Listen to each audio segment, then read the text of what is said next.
کبیرہ قرار دیا ہے اچھا کہ کسی مسلمان کی دل آزاری کرنا اور ایسے کلمات ذکر کرنا کہ جس سے اس کی دل آزاری ہوتی ہو. تو شریعت مطالعہ نے اس قسم کی وعیدوں کے ذریعے اس کا روک تھام کیا ہے. اور یقیناً دیکھیے اب یہاں پر ایک کانسیپٹ صبر کا سامنے آتا ہے. اور صبر کس کو کہتے ہیں؟ تو امام غزالی رحمۃ اللہ علیہ نے بڑی پیاری بات فرمائی کہ صبر ہمارے اندر کیسے پیدا ہوگا.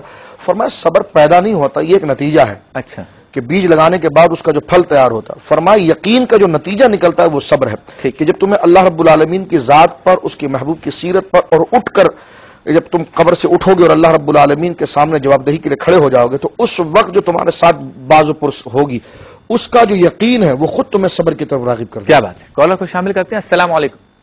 وعلیکم السلام. جی کون صاحب کہاں سے بات کر رہے ہیں؟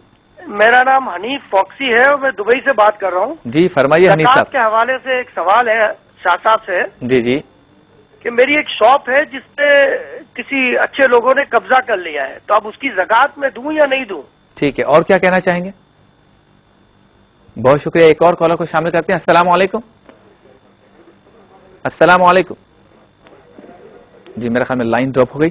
اچھا مفتی جی بہت اچھے خاصا نے کلام فرمایا. البتہ بات صورت ایسی ہوتی ہے جہاں پر ضروری ہوتا ہے قدر کرنا، جیسا کہ بد مذہب ہے، کوئی بدعت اس نے شروع کی ہوئی ہے. اب اس بدعت کے بارے میں اس کو جھڑکنا، حدیث کریمہ میں آتا ہے کہ اللہ تبارک و تعالیٰ اس کو دل ایمان سے بھر دے گا. اسی طرح کوئی شخص غلط بات، غلط عقیدہ اپنایا ہوا ہو تو اس کے اوپر برس پڑنا، اس پر غصے کا اظہار کرنا، تو اللہ تبارک و تعالیٰ اس دن اس کو بے خوف کرے گا جس دن لوگوں کے دل لرز رہے ہوں گے. کیا بات ہے. قیامت کے دن. تو یہ بھی ایمان کی علامت ہے. یعنی غصے کو برداشت کرنا یہ اخلاق کی ایک بہت بڑی خصوصیت ہے. وقفہ مختصر سے بریک کا. بریک کے بعد ہوتی ہے آپ سے ملاقات. ہم اس یقین کے ساتھ جا رہے ہیں اور یہ یقین کرتے ہیں کہ یقیناً آپ ہمارے ساتھ رہیں گے.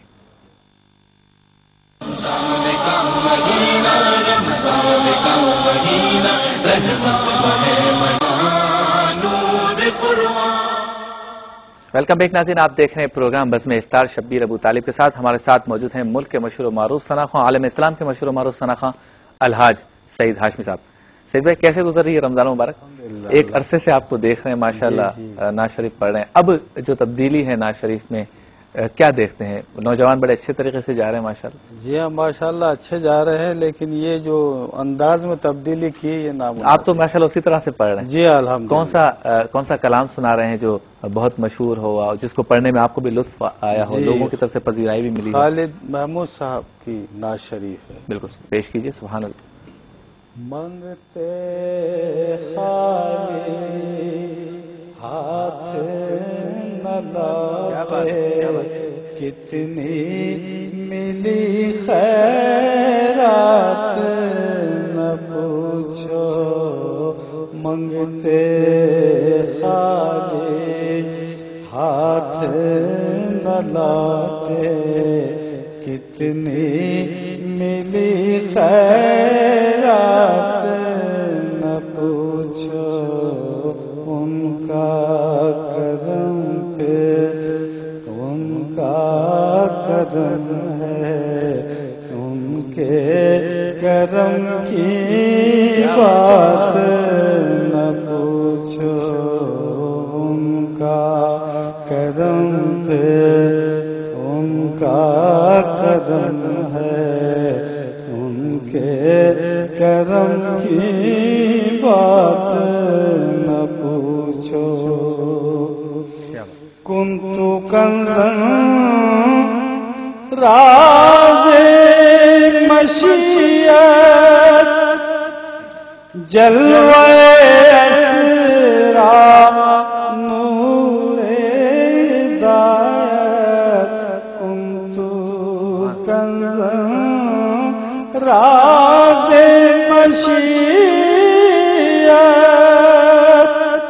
جلوہ اسرار نور ہدایت. جگمگ جگمگ دونوں عالم، کیسی ہے وہ ذات نہ پوچھو. جگمگ جگمگ دونوں عالم، کیسی ہے وہ ذات نہ پوچھو. ظاہر میں تسکین دل و جان، باطن میں میرا دل و جان، ظاہر میں تسکین دل و جان، باطن میں میرا دل و جان، نام نبی پہ نام نبی ہے، نام نبی کی بات نہ پوچھو، نام نبی پہ نام نبی ہے، نام نبی کی بات نہ پوچھو۔ سبحان اللہ، ماشاء اللہ۔ اللہ تعالیٰ سعید بھائی آپ کی علم میں، عمر میں اور اس فن میں برکت عطا فرمائے۔ بہت شکریہ آپ کا۔ آپ سے مزید کلام بھی سنیں گے۔ کالر ہمارے ساتھ ہیں۔ السلام علیکم۔ السلام علیکم۔ وعلیکم السلام جی، میں لاہور سے بات کر رہا ہوں، میرا نام نور الزمان ہے۔ جی فرمائیے میرا زمان صاحب۔ سوال یہ تھا کہ کافی لوگ کہتے ہیں، مولوی بھی کہتے ہیں کہ ہر شخص کے مرنے کا ٹائم ہے، اللہ تعالیٰ نے مقرر کر دیا اس شخص کی ایسے موت ہوگی۔ جی تو میں یہ پوچھتا ہوں، اگر ہر چیز مقرر ہے تو پھر مارنے والے کو کیوں سزا ملتی ہے؟ اور دوسرا سوال یہ ہے کہ قرآن مجید نازل ہوا ہے پڑھ کر سمجھ کر عمل کرنے والی کتاب ہے، ٹھیک ہے۔ تو جب لوگوں نے کل کروانا ہو تو قرآن کھول لیتے ہیں، کوئی اپنے گناہ بخشوانے ہو تو قرآن کھول لیتے ہیں، اسے کوئی سمجھنے کی کوشش کیوں نہیں کرتا؟ صرف عربی اسپیڈ سے پڑھتے رہتے ہیں بس، سمجھتا کوئی ہے نہیں۔ صحیح، بہت شکریہ آپ نے کال کیا۔ دونوں آپ کے سوالات نوٹ کر لیے، ضرور جواب دیتے ہیں۔ مفتی صاحب کچھ سوالات جمع ہو گئے، اگر ان کے جواب مل جائے۔ میں مختصر جواب دیتا ہوں۔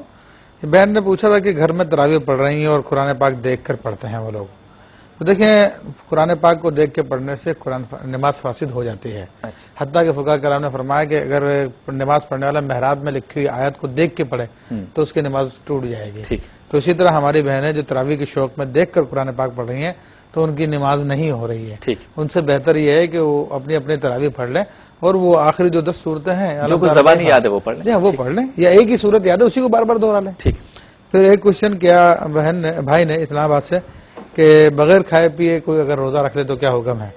تو اگر سحری کیے بغیر بھی روزہ رکھ لیا تو روزہ ہو جائے گا، ہاں البتہ بلا وجہ کے سحری چھوڑنا نہیں چاہیے کہ نبی علیہ السلام کی سنت۔ ٹھیک ہے، بقیہ سوالات کے جوابات لیتے ہیں، وقت ہوا ہے مختصر بریک کا۔ اس امید، تمنا، آرزو، خواہش اور یقین کے ساتھ ہم جا رہے ہیں بریک کی جانب کہ جب ہم لوٹیں گے تو آپ ہوں گے ہمارے ساتھ۔ ملتے ہیں مختصر سے بریک کے بعد۔ نکالتا ہے ماہانہ نفلی صدقے کے لیے، تو اس رقم میں سے وہ مطلب دوسرے مختلف نفلی صدقات بھی ادا کرتا ہے، تو کیا وہ اپنے اوپر یا اپنی ذات پر اپنے گھر والوں پر اس رقم کو خرچ کر سکتا ہے؟ ٹھیک ہے، اور کچھ کہنا چاہیں گی بہن؟ بہت شکریہ آپ نے کال کیا۔ اچھا مفتی صاحب، اب آپ نے جیسے کہ عرض کیا کہ بتایا ہمیں اور میرے سوال پر کہ یہ پروپیگنڈا یا یہ اعتراض جو ہے مغرب کا وہ غلط ہے، کیا کیا جائے کہ یہ پروپیگنڈا دھل جائے، یا اگر کہیں نقص ہے تو مسلمان اپنی گفتگو کے ذریعے اس پروپیگنڈا کا جواب دیں؟ دیکھیں اس میں بات یہ ہے کہ اس میں ہمیں کلی طور پہ انکار نہیں کرتا، جہاں تک ہمارے انتظامی امور کے اعتبار سے اس میں ہم لوگ بہت کمزور ہیں۔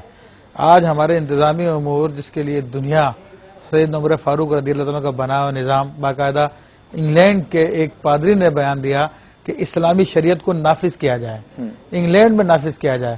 جب اس کے بعد میں لوگوں نے انٹرویوز کیے اور کہا کہ تم نے یہ بات کیسی کر دی کہ عمر صلی اللہ کو نافذ کرنے کی تم بات کرتے ہو، تو اس نے کہا میں اس میں کوئی شرمندہ نہیں ہوں، ابھی جو کچھ تم نے نافذ کیا، جتنی تمہیں بھلائیاں نظر آ رہی ہے سب انہی کے نظام کی بھلائیاں ہیں، تو پورے کو نافذ کر دے۔ یعنی اداروں کا جو استحکام ہے، اداروں کو بنانا ہے، جو پولیس فوج کا نظام ہے، یہ سب سیدنا عمر سے آیا۔ اور پھر ایک حاکم کا اپنی رعایا کے ساتھ تعلق کیسا ہونا چاہیے، اس کی فکر کیسے رکھنی ہے، یہ سب اخلاقیات میں آتا ہے۔ جی تو اسی چیز کی ہمارے یہاں پہ کمی ہے، اس چیز کو اگر ہم اڈاپٹ کریں، کیونکہ پرسنلی طور پہ اگر انفرادی طور پر مسلمانوں کو دیکھا جائے تو عموماً وہ دین کے نزدیک نظر آتے ہیں۔ بہت شکریہ، گفتگو ہماری جاری ہے اس تمنا، آرزو، خواہش، امید اور یقین کے ساتھ ہم جا رہے ہیں بریک کی جانب کہ جب ہم لوٹیں گے تو آپ ہوں گے ہمارے ساتھ۔ ملتے ہیں ایک مختصر سے بریک کے بعد۔